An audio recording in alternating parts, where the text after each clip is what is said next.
We are up for the final session of the day, which is going to be exciting as well. Hopefully folks are not getting tired.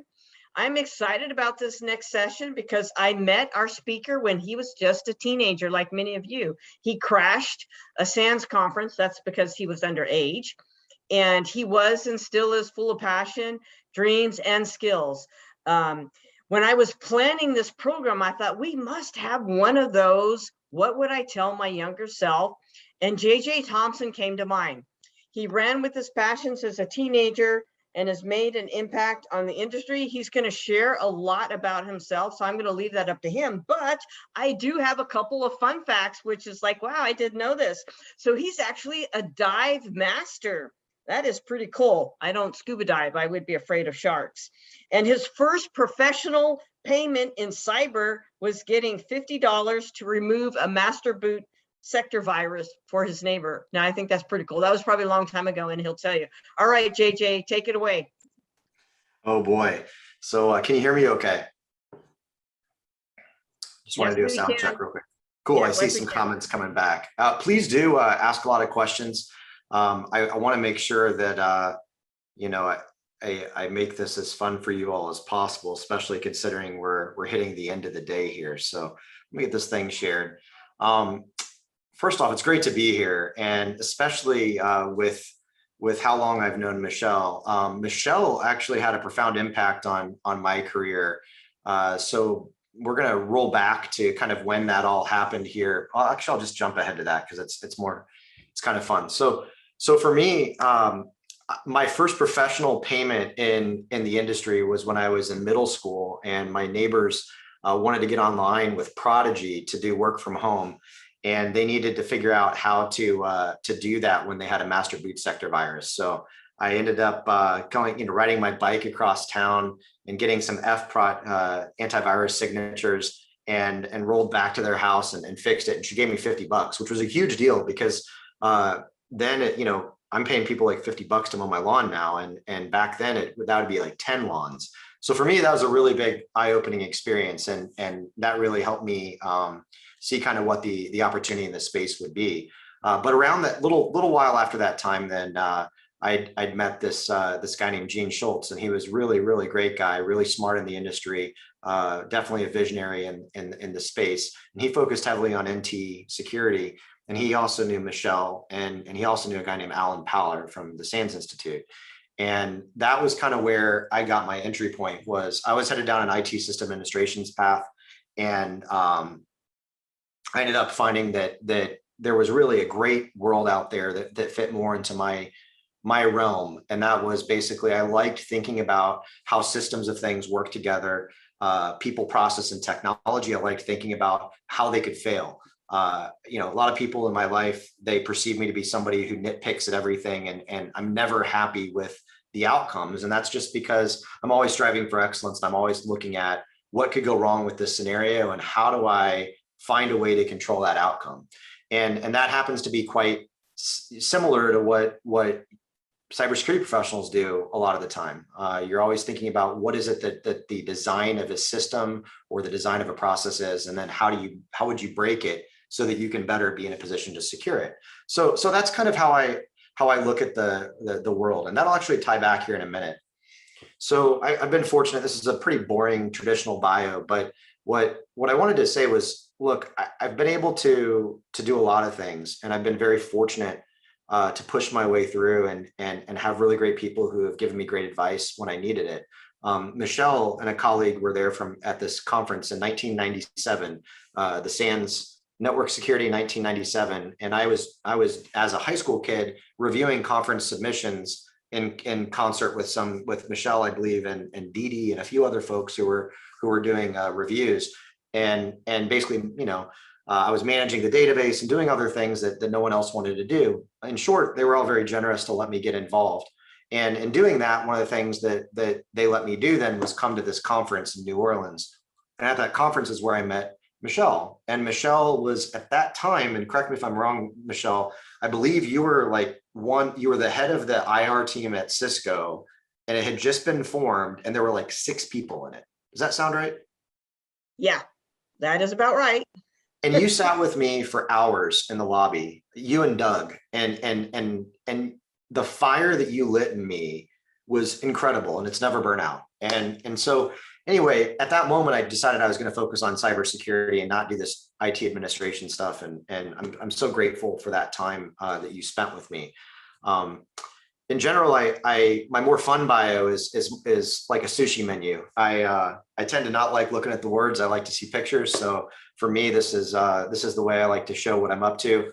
It's a blend of being outdoors, adventures, family, baseball, and work. And I've been very fortunate to, I went to the University of Iowa. I graduated high school in 1999, went to the University of Iowa, talked my way into a grad level job as an IT admin / security, and ended up joining a house focused on management sciences because, quite frankly, I didn't like all the math and computer science, even though I took comp sci classes at Purdue while I was in high school, skipped those, tested out of them, and then went and worked as a IT security person at a small IT firm in town. Love doing anything outdoors, have a great family. My wife, I'm very fortunate that she is a true partner in the highs and lows of life, and business has gone well. I was fortunate to start a company at 26 in the Bay Area, and I was able to take that consulting firm and morph it through a number of pivots as we ended up as a managed detection and response company called Rook Security, which was acquired by Sophos 2 years ago. So that was really, really cool. It was a great ride. And part of what I wanted to share is how I got there. And there's a couple of themes that were very relevant to me throughout my whole life. And I want to try to share those with you. So hopefully you can avoid some of the problems that I found myself in. But real quick, while I was listening to the previous speaker talk, it reminded me of this presentation I did right after I left college.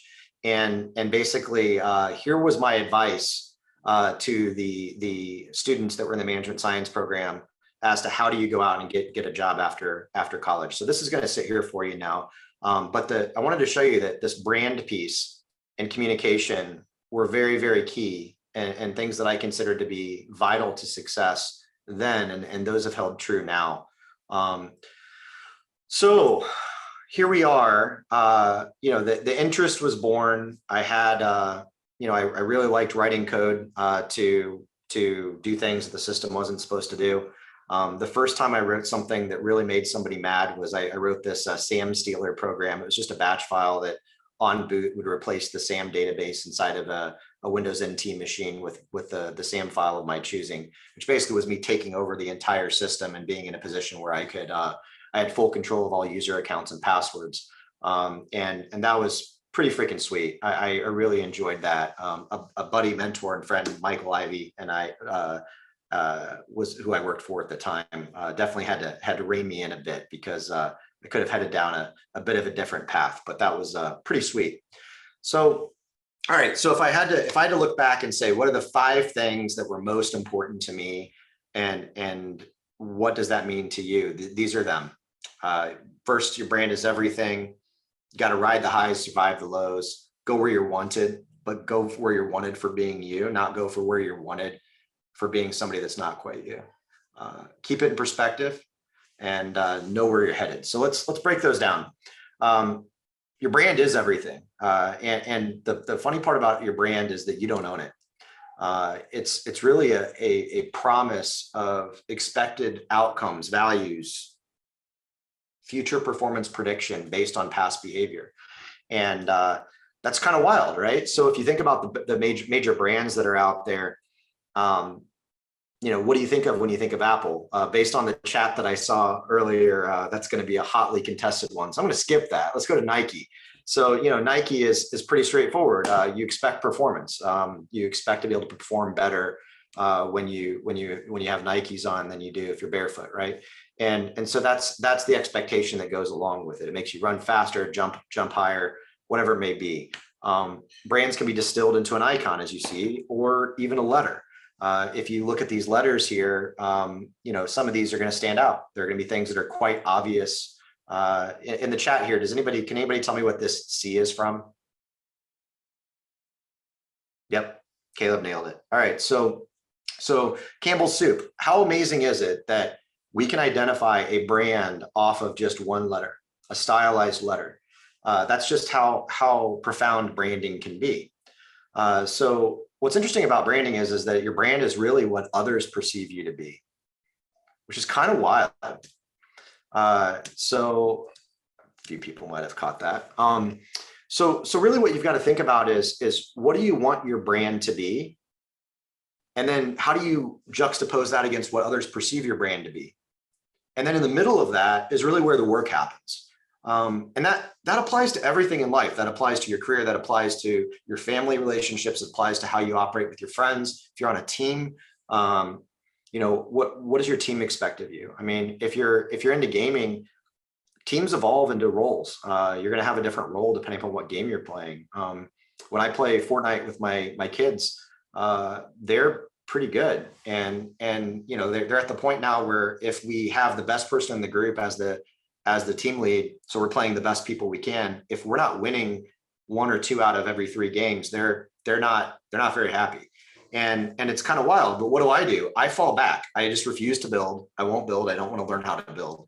And I fall back. So I'm sniper, medic, you know, and we all have our role, right? So that's kind of how it just wiped out Tomato Town. Awesome, guys. I appreciate it. So that's my brand with that. And that's what I do in that game. So what you want your brand to be is always often different, as we said, than others perceive your brand to be. So this guy here, you might have seen him floating around the social media circles a bit.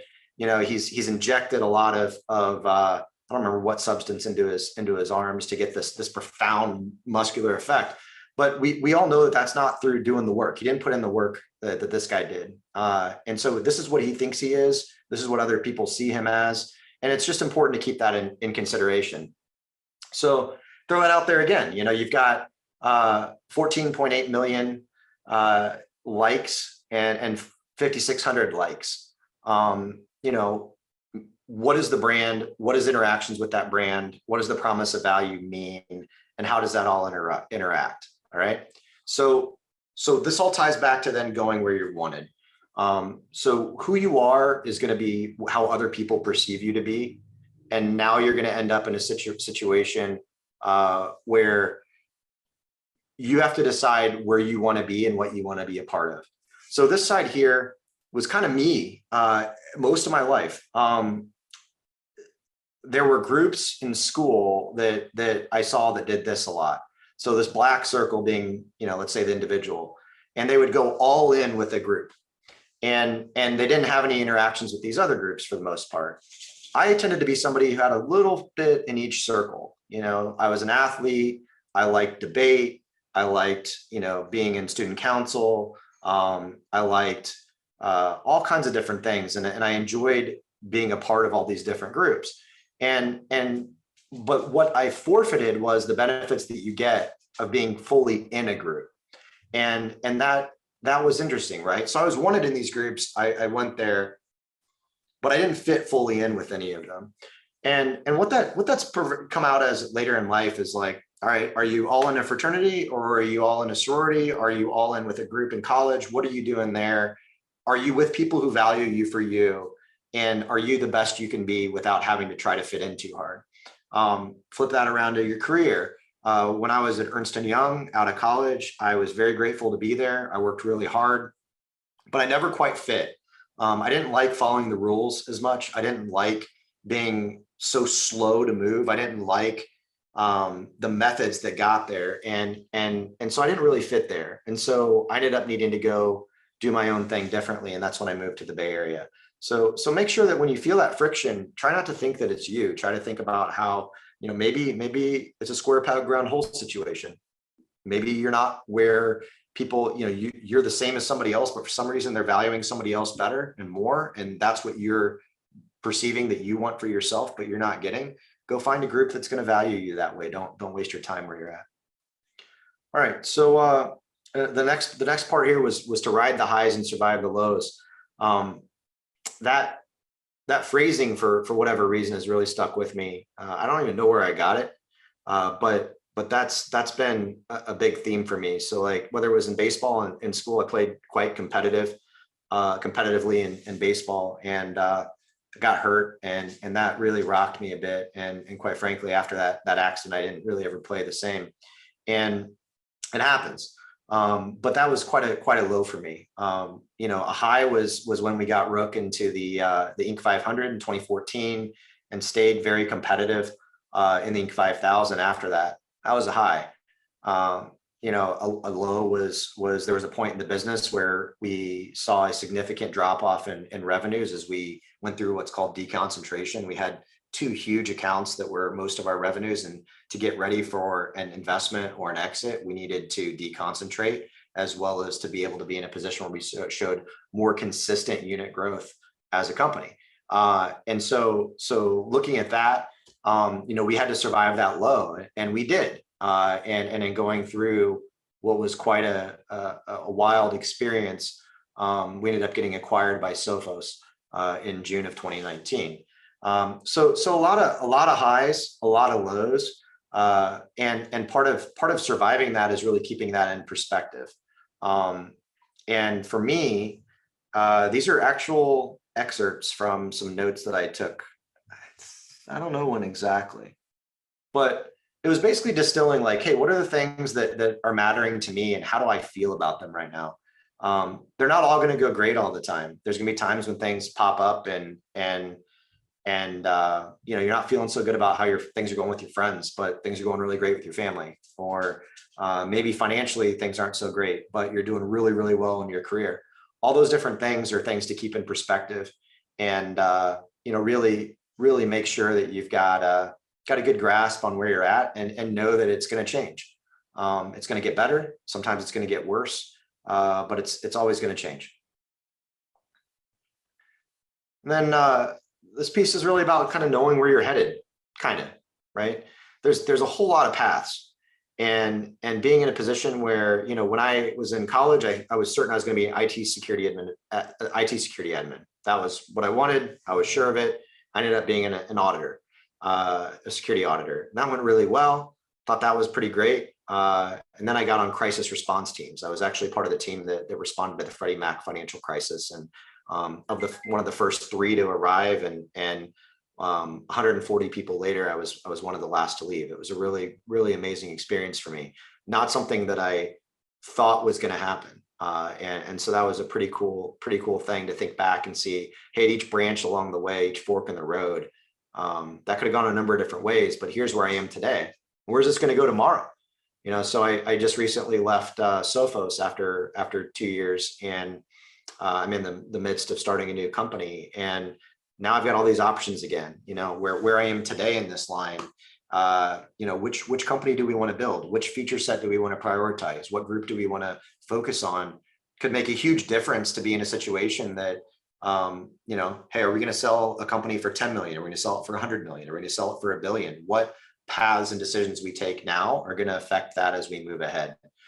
So all that's pretty wild. And so keep an eye on where you're headed, try to be trajectorially accurate, and you know, then make sure you just make the best decisions you can along the way, and that's going to get you generally in the right direction. And there is no one right path.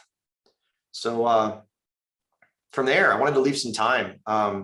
Please ask some questions, like anything. I see a few here, and I'll hit those from the top.